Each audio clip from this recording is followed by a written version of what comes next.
Well, it just wasn't a helpful idea to negotiate directly with Vladimir Putin.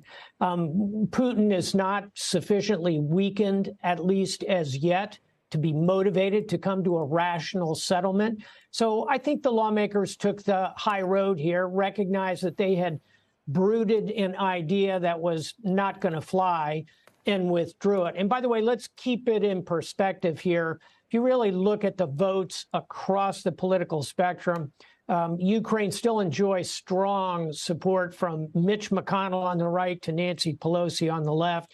Will the taps be shut off? No. Will they be dialed back a little bit with pressure from both sides? Perhaps a bit. Yeah, and I don't think that the 30 out of 435 was a great percentage.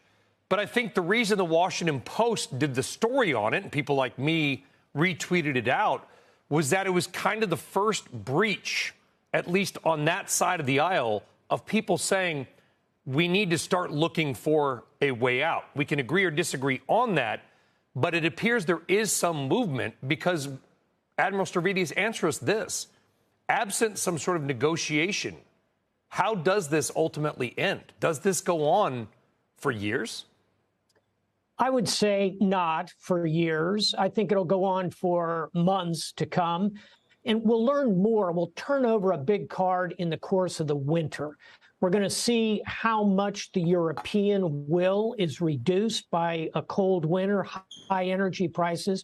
We'll see, your point, how that left and right spectrum looks in the United States, the principal backer along with the Europeans. And on the Russian side of the coin, we'll see how much longer Putin can continue to just throw cannon fodder. He's pulling troops. Let's call it for what it is. I mean, we talked about this before. In some ways, when I look at pictures of the Russian soldiers, this is genocide by Putin, correct? He is sending members of the far eastern parts of Russia, these untrained children in many cases, who don't want to be there, don't even know what they're doing there. Ukrainians are fighting for their homeland. They're winning the war, by the way. Let's say Ukraine forces the troops out. They get all the Russian troops in retreat out of the nation. Let's hope for that and pray for that sooner than later. But then what does Putin do? Does he just go back to his dacha and stew on it? I think that's the risk. How does he get an out?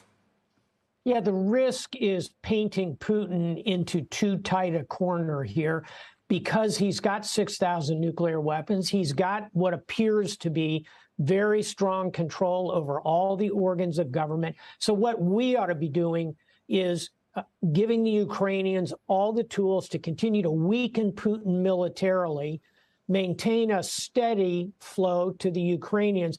But over time, we need to encourage the two sides to come to some kind of negotiation. And how does it end? I think it'll look, in the end, a bit like the Korean War, with a highly militarized strip between these two nations, security guarantees to Ukraine from the West, a very diminished Vladimir Putin, but he may still be in control of some portion of Ukraine. That's up to the Ukrainians.